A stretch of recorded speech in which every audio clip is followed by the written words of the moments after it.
I'm often asked to do these loose, drapey, soft braided hairstyles, so I use this opportunity on doing Meera's makeover to incorporate this hairstyle tutorial. So it's really important to start sectioning the hair. As usual, I take off from ear to ear and split that in the middle and pop that off to the side. I'm taking out a dome shape from the crown around to the back and sectioning that off and putting that to the side. Your sections will depend on how much hair you have. Meera's got lots of long hair, but it's very fine, so I'm taking off another section at the back here, and then my final section from the nape of the neck sort of halfway to the head and sectioning off to the ponytail. I'm now applying a sort of back combing powder just to give a little bit of grab to Meera's hair, because it is very, very fine, and that will help sort of give it a little bit more volume too. So I'm doing that in little sections, applying that to the hairline, and then I'll rub that in, and that will just poof up the hair for me.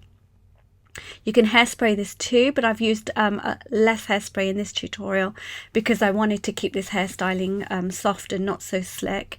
So back combing all of those sections and putting them off to the side.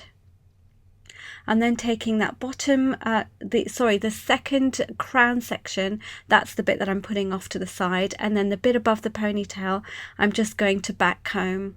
You won't get as many sections, or you may have more sections. It really does depend on how much hair and how long your hair is.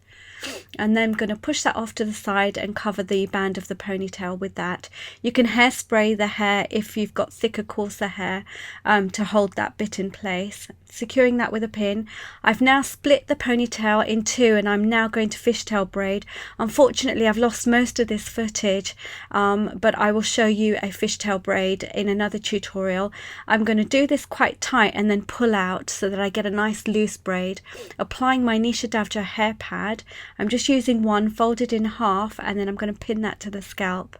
This is the long hair pad that you'll find on my website. I'm now taking out that crown section that I back combed earlier, and I'm going to place that over the pad. But before I do, I'm just going to create a little dome shape, just a little bit of oomph and a little bit of lift, and then pin that off to the side there.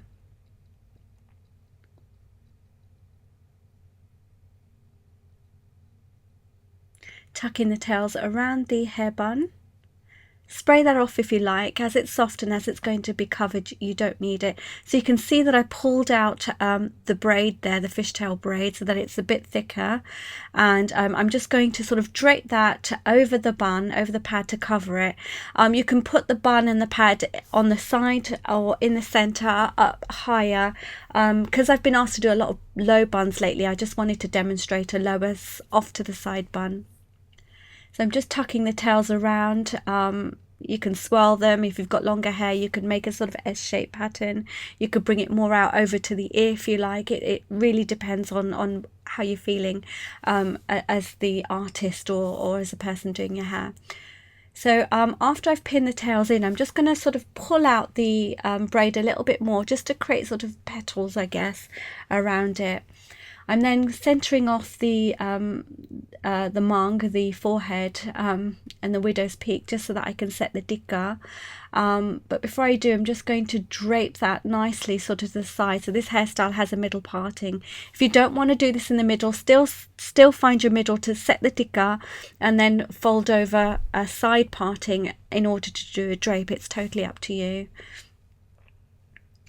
So just fanned out that hair a little bit and pinning that off to the back. I'll leave the tails as they are for the moment. I know the top part, the dome bit, isn't quite perfect. I tend to just do that at the end. It's best to sort of get all your pins in first and then pull up where you need to.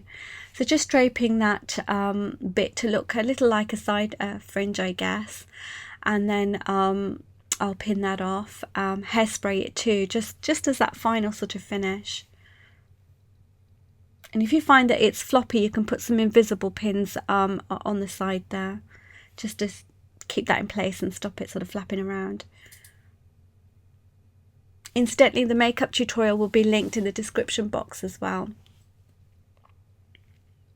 I always use this hairspray. It's a Tresemme number 4. It's a really strong hold hairspray, easy to comb out, and it doesn't kind of separate too much. So with the tails, I'm just going to sort of copy and mimic the petals that I've done already within the braid.